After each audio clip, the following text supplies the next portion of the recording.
আসসালামু আলাইকুম রহমতুল্লাহ নাহমাদুহু ওয়া নুসাল্লি আলা রাসূলিহিল কারীম ওয়া আলা আলিহি ওয়া সাহবিহি আজমাইন আউযু বিল্লাহি মিনাশ শাইতানির রাজীম বিসমিল্লাহির রহমানির রহিম রাব্বি জিদনি ইলমা রাব্বি ইশরাহ লি সাদরি ওয়াসসির লি আমরি ওয়াহলুল উকদাতাম মিন লিসানি ইয়াফকাহু কওলি আমিন ইয়া রাব্বাল আলামিন। ভাই আমরা একটু মন থেকে দুরূদ পড়ি, মন থেকে একটু হামদ করি আর কি। আলহামদুলিল্লাহ, আল্লাহ আমাদেরকে আরও একটা দিন তৌফিক দিছে বেঁচে থাকার জন্য। আল্লাহ আমাদেরকে আরও একটা দিন তৌফিক দিছে ওনার ইবাদত করার জন্য, ওনার কথা শোনার জন্য। মানে চিন্তা করে দেখেন না, এখন এই মুহূর্তে ভাই কবরস্থানে যারা শুয়ে আছে, কবরে যারা শুয়ে আছে, তারা চাইলেও তো আসলে একটা হালাকায় বা আল্লাহর স্মরণ হয় এরকম একটা মজলিসে আসলে চাইলেও সে বসতে পারবে না। তো আল্লাহ তো আলহামদুলিল্লাহ আমাদেরকে আরও একটা দিন গিফট করছেন যে আমরা বেটার করতে পারবো। কালকে ভাই 2টা মৃত্যুর খবর শুনলাম, তো ওই লিস্টে তো আপনিও থাকতে পারতেন বা আমিও থাকতে পারতাম।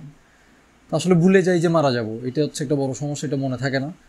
তো যখন মনে থাকে তখন দিনটা অনেক বেটার যায়। তো আজকে দিনটা শুরু যেন করি আমরা, যে আজকের দিনটা লাইফের শেষ দিন যদি হয়, কিভাবে আসলে আল্লাহকে আমরা মানাইতে চাই, কিভাবে রাজি করতে চাই, ওইভাবে যেন দিনটা পার করার চেষ্টা করি। আমি আমাদের গত আলোচনায় সিরাতে যতটুকু আমরা আলোচনা করছিলাম সেটা পরবর্তী, এটা হচ্ছে যে রাসূলুল্লাহ সাল্লাল্লাহু আলাইহি ওয়াসাল্লামকে সূরা মুজাম্মিল নিয়ে আমরা আলোচনা করছিলাম এবং রাতে সলাতে দাঁড়ানো নিয়ে আমরা আলোচনা করছিলাম।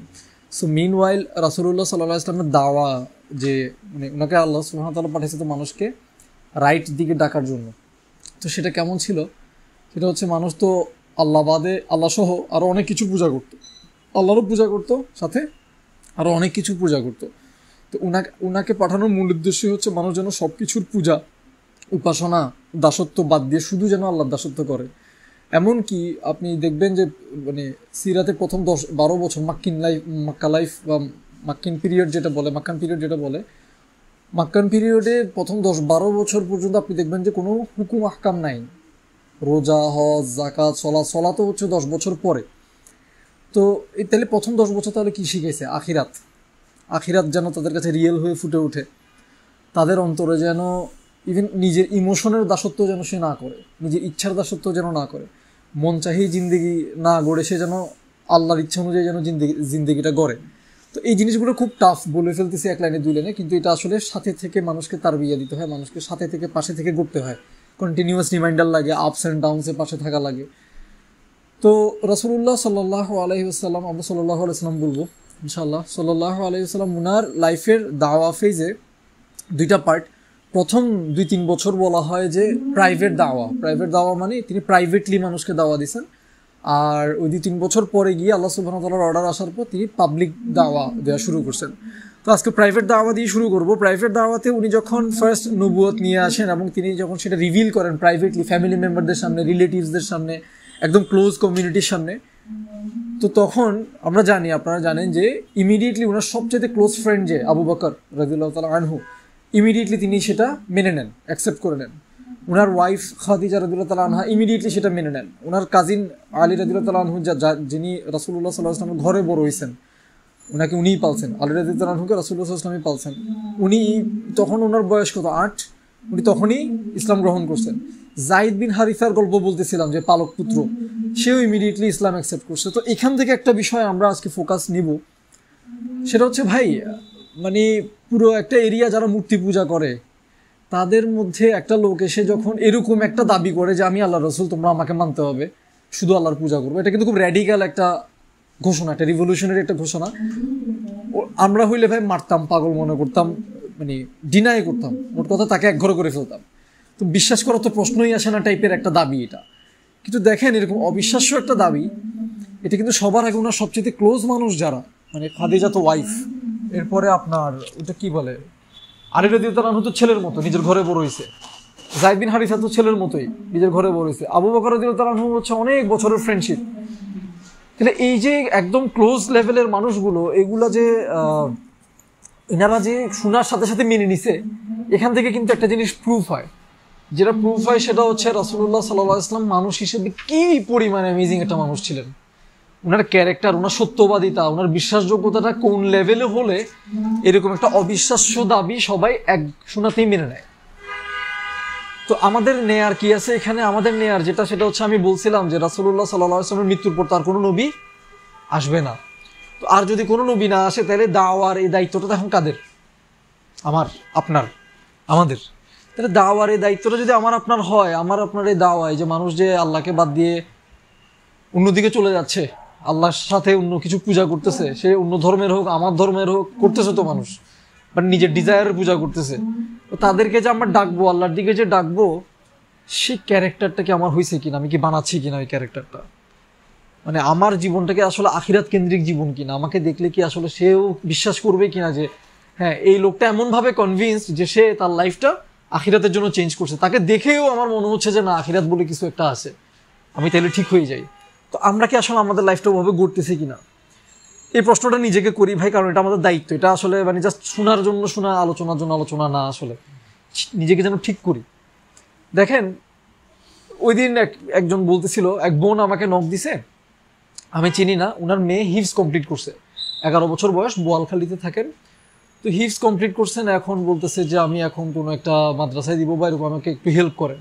তো আমি বললাম যে আপনার মেয়ে তো হিফজ কমপ্লিট করছে, আলহামদুলিল্লাহ মাশাআল্লাহ, এখন ওর সলাতের কি অবস্থা, মানে হিফজ তো নফল, না করলে গুনাহ হবে না, সলাৎ শিখছে কিনা, সলাৎ যেভাবে করা রাসূলুল্লাহ সাল্লাল্লাহু আলাইহি ওয়াসাল্লাম শিখাইছে ওভাবে শিখাইছেন কিনা সলাৎ, বলছে না, তো সলাতের প্রতি ওর ওরকম আগ্রহও নাই, এক হচ্ছে আগ্রহও নাই, আর হচ্ছে সলাৎ পারেও না। তো আমি আর উনাকে কি বলবো, আমি চিনি না, আমি বলছি সরি, আমি আসলে ওরকম কোনো ইনস্টিটিউশন চিনি না যে হেল্প করতে পারবে মানে আপনার বাচ্চার হিফজের জন্য। ওনার কিছু ক্রাইটেরিয়া ছিল, ওই ক্রাইটেরিয়াগুলো সিটিতে আমি ওইভাবে চিনি না, আমি আর কিছু বলি নাই, কারণ যে বাবা মা তার সন্তানের জন্য দায়িত্ব কি এটাই জানে না, ওকে তো ফরজ আগে শিখাইতে হবে, ও ফরজের পরে যদি সে পারে, নফলে যদি সে আগ্রহী হয়, অবশ্যই আমি তাকে ফ্যাসিলিটেট করব, কিন্তু তাকে ঘাড় ধরে চেপে আমি আগে নফলটা শিখাইলাম, তাই না? এখন হয় কি ভাই, ওই বাবা মাকে যখন আমি জিজ্ঞেস করি আপনারা হিফজ করছেন কিনা, না তারা আবার করে নাই। কেন করে নাই? কারণ আমার তো হিফজ দরকার নাই, আমি তো আখিরাত নিয়ে এটুকু কনভিন্স না যে হিফজ করার যে কষ্টটা এটা আমি করব, কিন্তু আমি আমার বাচ্চাকে জোর করে করাবো কেন? ওটাতে আমার ফায়দা আছে। তো আমার দিনটা কি ভাই আমি আমার ফায়দার জন্য আরেকজনের উপর চাপাই দিব, নাকি আমি এতটা কনভিন্স যে আমি নিজে মানবো, চলবো, সাথে আমাকে দেখে অন্যরা যারা চেঞ্জ হতে চায়, ফ্যাসিলিটেট হতে চায়, তাদেরকে আমি ফ্যাসিলিটেট করবো। আমার বাচ্চাটাকে আমার ফরজটা শেখানো দরকার, আমি ফরজটাই শিখাইলাম না, ওকে ইমানই শিখাই নাই এখনো, মানে পয়েন্টটা বুঝেন। তো রাসূলুল্লাহ সাল্লাল্লাহু আলাইহি ওয়াসাল্লামের ইয়াং কিছু সাহাবা ছিল, এটা ইবনু মাজাহতে হাদিসটা আসছে, ইয়াং সাহাবারা বলতেছে আমরা ইয়াং ছিলাম, রাসূলুল্লাহ সাল্লাল্লাহু আলাইহি ওয়াসাল্লামের সান্নিধ্যে আমরা কি ছিলাম? ইয়াং ছিলাম। রাসূলুল্লাহ সাল্লাল্লাহু আলাইহি ওয়াসাল্লাম আমাদেরকে আগে ঈমান শিখাইছেন, ঈমান শিখানো কমপ্লিট করার পরে যখন তিনি কনফার্ম করছেন যে আমাদের ঈমান হয়েছে, ঈমান শিখছি আমরা, এরপরে তিনি আমাদেরকে কোরআন শিখাইছেন। ফলে আমরা কোরআন পড়তাম এবং আমাদের ঈমান শুধু বাড়তো। পয়েন্টটা বুঝেন। এখন রাসূলুল্লাহ সাল্লাল্লাহু আলাইহি ওয়াসাল্লামকে কি আমরা আসলে টিচার হিসেবে নিছি কিনা? যদি টিচার হিসেবে নিয়ে থাকি তাহলে ওনার টিচিং মেথডও নিব। মেথডটা কি? আগে ঈমান শিখানো, ওর মধ্যে ঈমানকে পরিপূর্ণভাবে গেঁথে দেয়া, এরপর আপনি কোরআন দেন, নামাজ দেন, রোজা দেন, যাই দেন সেটা আঁকড়ে ধরবে, ভালোবাসার সাথে মহাব্বতের সাথে আঁকড়ে ধরবে, আদারওয়াইজ তার কোরআনের প্রতি বিরক্তি চলে আসবে, সলাতের প্রতি বিরক্তি চলে আসবে, আমরা যেটা করি তিতা বানাই ফেলি। তো প্রথম বিষয় ভাই যেটা বলতেছিলাম দাওয়া, তো দাওয়ার মেথড কার মেথড হবে ভাই? রাসূলুল্লাহ সাল্লাল্লাহু আলাইহি ওয়াসাল্লামের মেথড হবে, আমার এখানে বানানোর কোনো সুযোগ নাই। তো দাওয়া দিতে হইলে আগে আমাকে তো দায়ী হইতে হবে। তো দায়ীর ক্যারেক্টারটা কি? আমরা এটা অলরেডি আলোচনা করে ফেলছি। উনি নবুয়তের আগে, কোরআন সুন্নাহ আসার আগেই উনার ক্যারেক্টার কি ছিল? উনি শুধু দিতেন আর দিতেন, দিতেন আর দিতেন, দয়া করতেন, কাইন্ডনেস, মানুষের দায়িত্ব নিতেন, গরিবদের পাশে থাকতেন, দুস্থদেরকে হেল্প করতেন। আমাদের তো এই ক্যারেক্টার কোরআন সুন্নাহ আসার পর আমরা এই ক্যারেক্টারটা গড়তে রাজি না। কেমন? তাহলে এই মানুষটা যখন দাওয়া দিবে তখন তো মানুষ শুনবে, তাও তো মানুষ শুনে পাথর মারছে, আপনারা জানেন। তাহলে এটা হচ্ছে দায়ী হিসেবে নিজেকে গড়ার স্টেপটা বলতেছি, এটা করতে হবে অন্তত নিজের ফ্যামিলি রিলেটিভ মেম্বারদের জন্য। সেকেন্ড যে পয়েন্টটা আজকে, প্রথমটা বললাম দায়ী হিসেবে নিজেকে গড়া, সেকেন্ড হচ্ছে আমার কাছে একটা দাওয়া আসছে না, সে দাওয়াকে আল্লাহর জন্য নিজেকে করতে হবে, নিজেকে ঠিক করতে হবে। তাহলে দাওয়াতের অনুসরণকারী হিসেবে নিজেকে গড়া। খাদিজা, আবু বকর রাদিয়াল্লাহু আনহু আলোচনা দিয়ে শেষ করব। এই দুইটা মানুষ ইসলামের আলোচনা বা ইসলামের দাওয়া ওনাদের কাছে আসার আগে মক্কার ধনী মানুষদের মধ্যে অন্যতম ছিলেন। খাদিজা রাদিয়াল্লাহু আনহা বিজনেসম্যান বা বিজনেস ওম্যান যেটা বলি, উনি নিজে কখনো বিজনেস করতে বাইরে যান নাই, এখনো পর্দার আয়াত আসে নাই, এখনো কোরআনের আয়াত নাজিল হয় নাই, স্টিল উনি কি, উনি বিজনেসের জন্য আরেকজনকে নিয়োগ করছেন, কিন্তু উনি বিজনেসের জন্য বাইরে যান নাই। তো এই যে নোবিলিটি, এই যে উনার হাইট, এই যে উনার লজ্জা, হায়া, এই জিনিসটা আমরা যারা মুসলিম, আমরা পুরুষ, আমরা যারা মহিলা, আমাদের মধ্যে তো ওইটুকু হায়া কোরআন সুন্নাহ আসার পরও, ঈমান শিখার পরও আমরা কি ঈমান শিখছি? তো বলা বাহুল্য যে আবু বকর রাদিয়াল্লাহু আনহু জান্নাতি মানুষদের একজন, সিদ্দিক।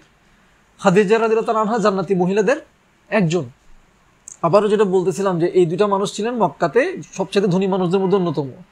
10 বছর যখন পার হয়, মাক্কান পিরিয়ড যখন পার হয়, আবু বকর রাদিয়াল্লাহু তাআলা যখন মদিনা যাচ্ছেন, তার কোটি কোটি ডলার, আমি টাকা বলি নাই, ডলার, কোটি কোটি ডলারের সম্পত্তি হাতে গোনা কয়েকটা ডলারে চলে আসে।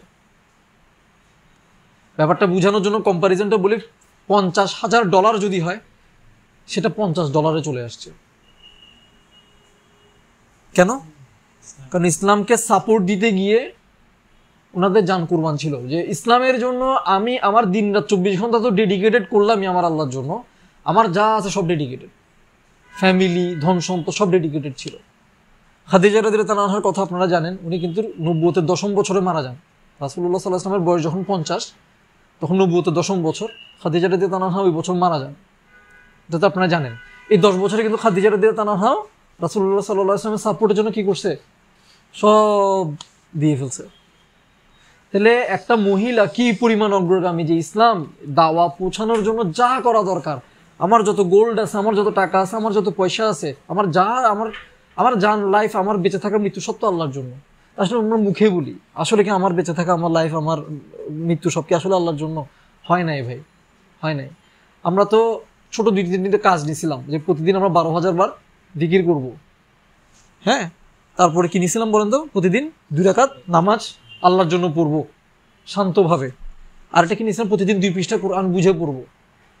জান কোরবান দিতে বলতেছে না কেউ, এটুকু আমরা করতে রাজি না। আমার আল্লাহর জন্য এত সময় নেই। এত সময় মানে কি, এখানে আমি সব মিলে কতক্ষণ সময় দিতে বলছি? সুবহানাল্লাহ, ফ্রি টাইমটা থেকেই তো দিতে বলছি। আমরা দিচ্ছি না, কেন দিচ্ছি না? আসলে আমরা আল্লাহকে, আখিরাতকে চিনি নাই, আমরা আসলে ঈমানকে গড়ি নাই ভাই, গড়ি নাই। আমি দিই নাই কেন? উত্তর একটাই, আমি আসলে ঈমান আখিরাতকে এখনো আমি মুখে বলি যে মানি, বাকিটা বললাম না। মুখে বলি, এখন মুখের এই দাবি দিয়ে তো ভাই আমি পার পাবো না, মুখের এই দাবি দিয়ে আমি পার পাবো না। শুধুমাত্র ওয়ায়াবিকা ওয়াজহু রাব্বিকা যুল জালালি ওয়াল ইকরাম, ওয়ায়াবিকা বাকি কথাটা আমরা বুঝি, বাকি থেকে ইয়াবিকা বাকি রয়ে যাবে, ওয়ায়াবিকা ওয়াজহু রাব্বিক, তোমার রবের চেহারা শুধু বাকি রয়ে যাবে, তোমার রবের অস্তিত্বই শুধু বাকি থাকবে, আর কিচ্ছু বাকি থাকবে না। তুমি যেটার জন্য আপনার আজকে টাইম নাই, এটা থাকবে না। যেটার জন্য আপনি আজকে 12,000 বার আপনাকে জিকির করতে বললে আপনার কিসের শেষ নাই, এক্সকিউজের শেষ নাই, ওটা থাকবে না ভাই। আপনি মাটির তলায় চলে যাবেন। তখন এই সময়গুলোই আপনার ইনভেস্টমেন্ট হবে। যারা করতেছেন, যারা করবেন, তারা বুঝবেন, আমি আসলে মাটির তলায় যাওয়ার পরে বুঝবেন আমি কথাগুলো কেন বলতেছি। এবং এই দিনটা আমার জন্য আসতেছে, আপনাদের জন্য আসতেছে। যারা 12,000 বার অন্তত কয়েকদিন করছেন, তাদের অন্তত এইটুকু হয়ে যাবে, আমি শিওর, যে তারা একটা সেকেন্ড আসলে আল্লাহ জিকির ছাড়া থাকতে পারবেন না। নাম্বারটা দিয়ে ধরাই দেওয়ার কারণ হচ্ছে এটা, আপনার এটা অভ্যস্ততা হয়ে যাবে। কি অভ্যস্ততা? আপনি আর কখনো একটা সেকেন্ড সুযোগ পাইলে আপনি আর অনর্থক কথাবার্তায় লিপ্ত হবেন না। অটোমেটিক্যালি আপনার ভিতরে কি চলতে থাকবে? আল্লাহর স্মরণ চলতে থাকবে, যে আমি আসলে কেন, আমি এখন মারা যেতে পারি।